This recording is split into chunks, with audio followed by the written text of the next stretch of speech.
And we're live. I'm here with Jeff to review an episode of the Twilight Zone. This is the book I'm using. Very good book. Pretty recent. Second edition published in 1989. So I'll go over to the graphics and give the overview of the plot. And I'll do my Serling S intro of the... Perhaps Jeff might say, Ben, I should do this. Right. So this is the intro, and then I'll give the intro. I'll say what the plot is, and then I'll give the outro, I suppose. Street scene, summer, the present. Man on a sidewalk named Lou Bookman, age 60-ish. Occupation, pitchman.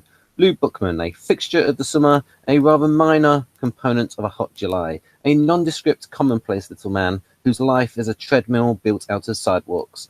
And in just a moment, Lou Bookman will have to concern himself with survival, because as of 3 o'clock this hot July afternoon, he's stalked by Mr. Death. So, I have to say that the writing style of Rod Serling in these intros is very interesting rhythm to it. So the plot is: sidewalk salesman Lou Bookman is confronted by Mr. Death, who informs him that he is to die at midnight. A persuasive man, Bookman succeeds in convincing Death to let him stay on Earth until he has had a chance to do his masterpiece, The Big Pitch, one for the angels. But Bookman has no intention of ever making that pitch. Realizing he must now take someone in Bookman's place, Death arranges for a truck to hit Maggie, a neighborhood child. The substitution is proceeding nicely. All that remains is that Death must be in the dying girl's room at precisely midnight to claim her. Bookman, determined that Death not take Maggie, makes a pitch so enthralling that Death misses his deadline. The child is saved. Having made his one big pitch, Bookman leaves with Mr. Death. And then the outro is Louis J. Bookman, age 60-ish, occupation pitchman, formerly a fixture of the summer, formerly a rather minor component of a hot July, but throughout his life a man beloved by the children, and therefore a most important man. Couldn't happen, you say? Perhaps not in most places, but it did happen in the Twilight Zone. So over to you, Jeff. Well, again, somewhat like the first episode, it's a pretty straightforward thing. There's not a lot of oddity or weirdness to it. So there's not a whole lot to say, I feel like, as far as the plot itself, because, again, it's just sort of a, if I'm not mistaken, they call this kind of thing a morality tale, because it's basically like, this man, they don't say a whole lot about him as far as his background other than just that, like, what you just read. So you can sort of conclude that he's not been somebody who, that he's been a straightforward salesman, and that, he's a pitch man, but he's not necessarily a scam artist. He's not trying to, like, take advantage of people or anything like that.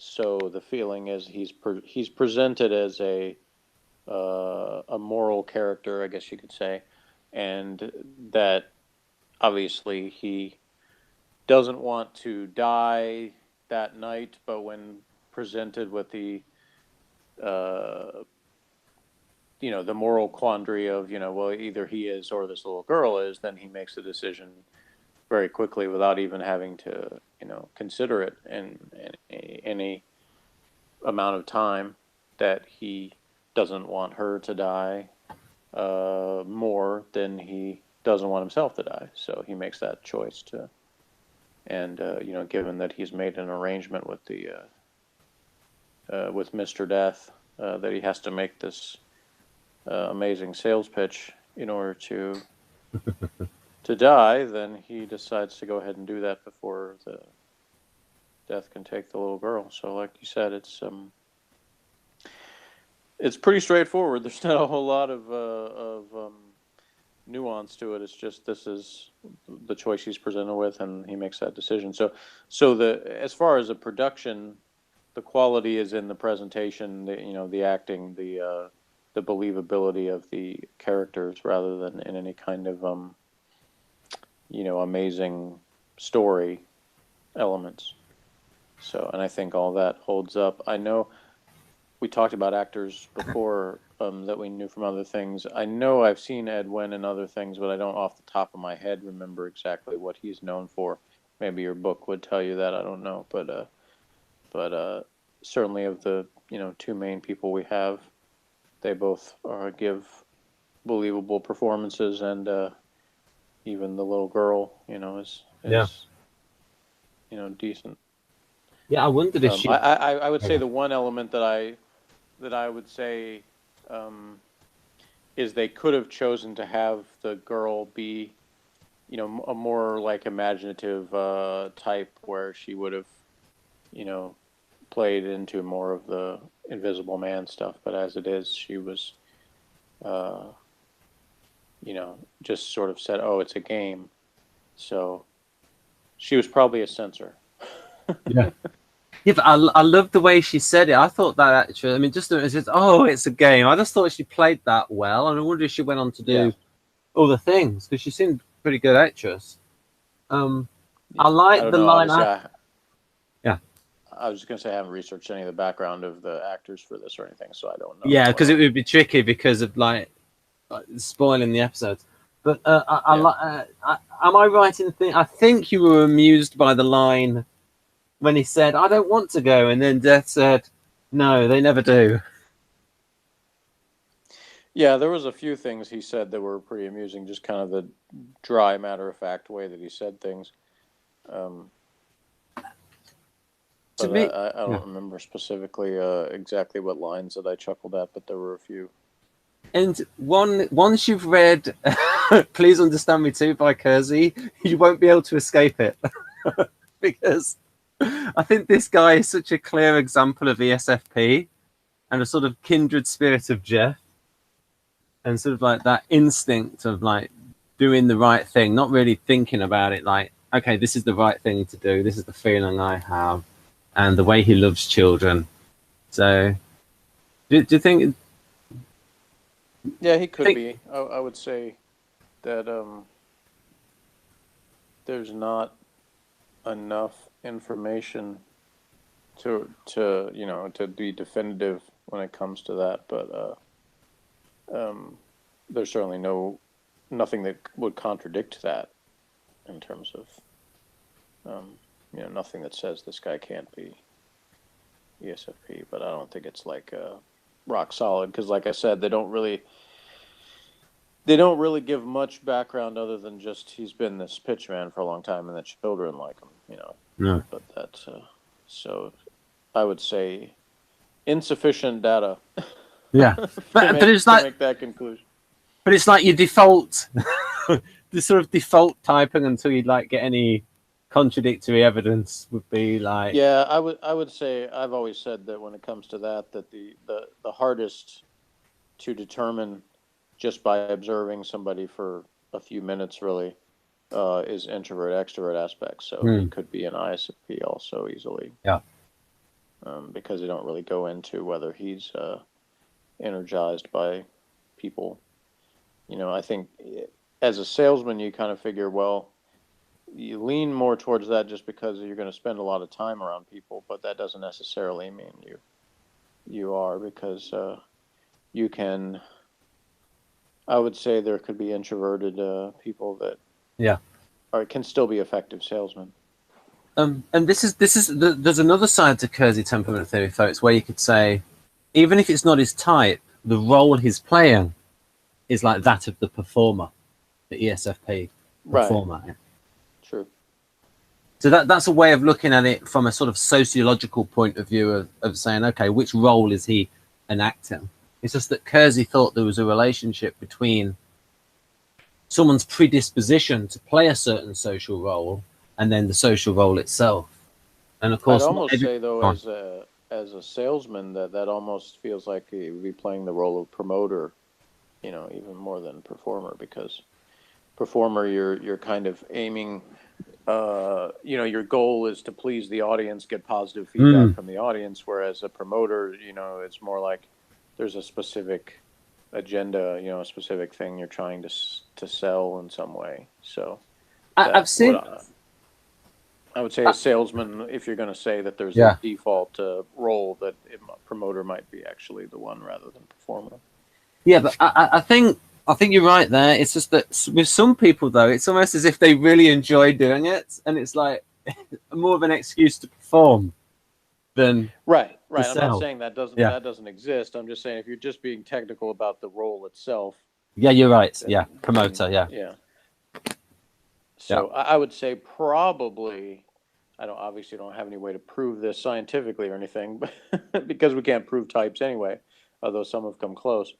That I would say the majority of people who did his kind of sales probably would fall into the promoter category, but that doesn't mean that all of them are. It just means that would be because, as we've discussed before, when it comes to that morality of things, the promoters are probably the again, this is not me saying they don't have morals, but it's me saying that they're probably the least hindered by those when it comes to their decisions in promoting. So someone, isn't necessarily promoting products that are exactly reliable things.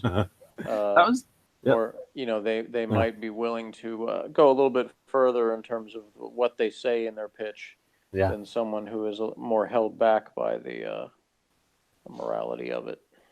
That was interesting with Only Fools and Horses with the main character of Del Boy. I'll just say this for a moment that you actually had somebody who on the surface appeared, this is like a flash ESTP, conning people, but to him it was a method of surviving and helping his family, and through various actions you saw, okay, this is like a guy who's like ESFP who cares about people and is like just a way to perform.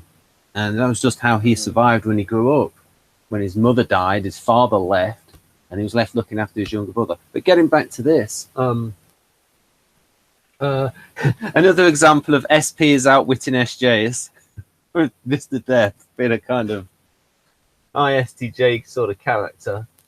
Complete with the planner of deaths that he had with him. With all the facts of everybody. Next time you once had a hangout where they were all all ISTJs, and you mentioned something about the planners, and they were all discussing them. And so if that happened again, you might think the planet of death. It was a chat room I was in one time where I left the room for a few minutes, and I came back, and there like 3 or 4 ISTJs were in the chat room, and they were all discussing their planners. So that's my theory, that if you leave ISTJs by themselves for more than a few minutes, then the discussion will always go back to planners. This here gives the impression that in 1959, kids didn't have jealousy, because it's like 2 of them get a toy, and all of the other ones have no reaction to that. Where's my toy? I don't know how much of that is just the artistic choice that they didn't want to waste time with having the other kids do that, or whether it was, more of a cultural thing in that particular environment. So it's hard to say on that. Yeah, he'd have no stock left. So maybe I might have shot that with fewer kids there, just the 2 of them.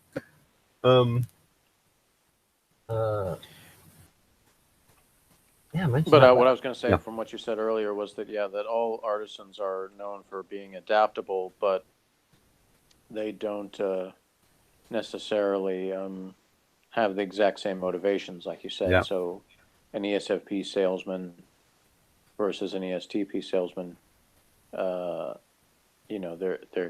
could be slightly different methods or different motivations behind some of the things they do.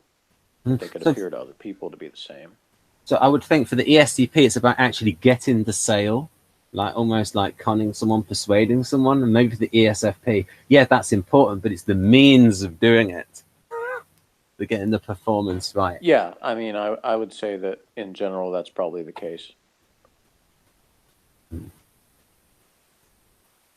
because, like I've said before, I'm always looking for opportunities to entertain people, and if other things come about in the course of that that are beneficial, as sort of methods to that, then that's sort of a bonus, but it's like Yeah. not the thing that's the most thrilling. Yeah.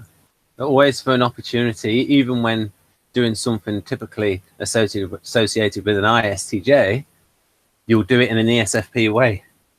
Right. Um,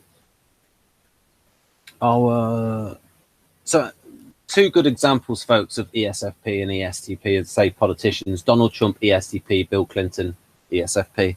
But there were some things here about Serling wanted Edwin in the role. The writer thought that I'll just read this little bit out. Yeah, Edwin was initially, he was like, "Oh, that's rather a lot of words for doing the," because like he said, that they had a deliberate way of talking. But I thought it was okay. And also, despite Serling's assurances, Wynne was unable to overcome his inadequacies as a fast talker, and as a result, what was intended to be a spellbinding pitch comes across as thoroughly unconvincing. Fortunately, Wynne's compensatory strengths as an actor make this a moot point, and One for the Angels emerges as a moving commentary on mortality and self-sacrifice. And then there's some things about.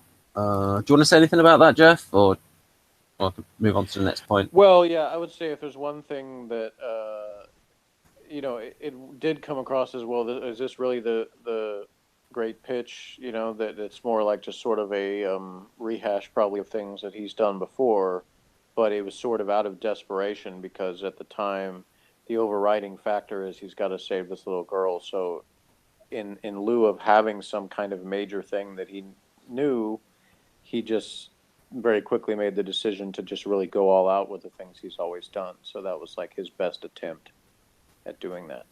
Plus, we can always say that we don't know if the Mr. Death was crazy like a fox and appeared to be taken in by him, because at the start he wanted him to do the thing. Yeah, I figured that's what they were trying to say, is that the entire time that he knew that that's what he would do. So it was all sort of predestined regardless.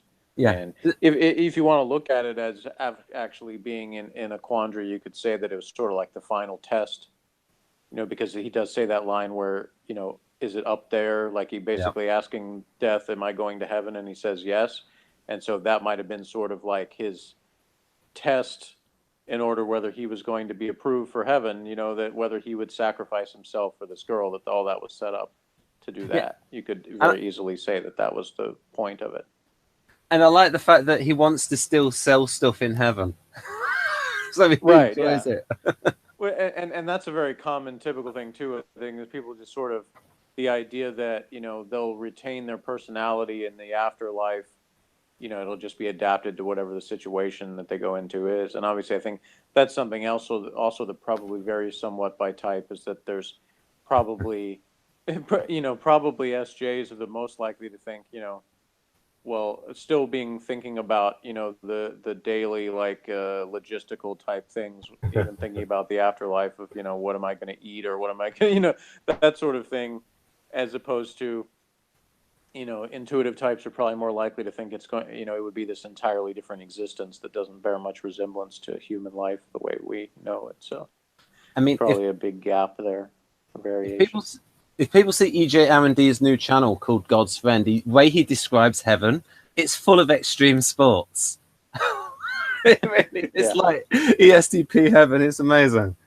Yeah, and that's not unique to him. I think there's several, like, I think Stephen Baldwin had a very similar thing. He was part of a thing that was sort of like a traveling extreme sports / Christianity show type of thing, which is, very often kind of the approach that SPs would take to something like religion or spirituality type stuff, that it's, this is the coolness factor of it, or whatever you want to call it. I don't know exactly how to put that. But. Here's an interesting bit about because Jeff and I are both interested in production sides of things. So I'll just read this little bit out and sort of as a concession to Wynn's age, all of the episode's night scenes were shot during the day. This was accomplished by pulling tarpaulins over the backlot tenement street, giving the illusion of night. But don't let this give the impression that everyone was bending over backwards for Wynn. On the contrary, it was he who extended himself to the fullest. He was outstanding, says assistant director Edward Denault.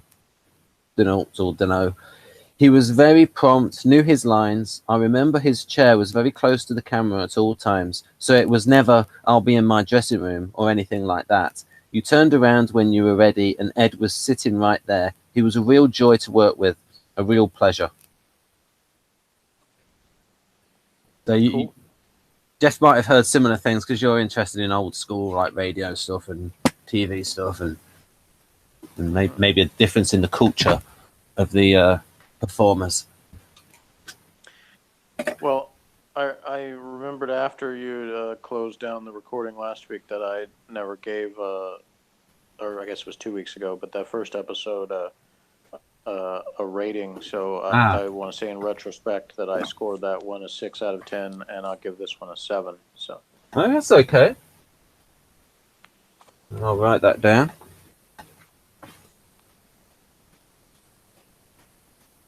That's quite good because Jeff really loves Homicide: Life on the Street, and he gave quite a lot of their episodes 7. So yeah, 7's generally my score of something that I think is good. It holds my attention the whole time. There's positive elements, but there's nothing like that spectacular that really blows me away. Like, oh, this was just fantastic. So I would say the reason this was a 7 as opposed to that previous one being a 6 is that this one had a little bit more just enjoyable characters and stuff, whereas the first one is just kind of a guy reacting to what he witnesses in this abandoned town kind of thing. So it had potential for maybe more interesting elements, but there wasn't as much interaction of people, and this one had a little bit more of that. So yeah, and I won't say anything about the next episode. All right. So join us next week for whatever the next episode is. Yeah, I have to button my lip about it. No, I will not prejudice just enjoyment of it. All right, here we go. Yeah.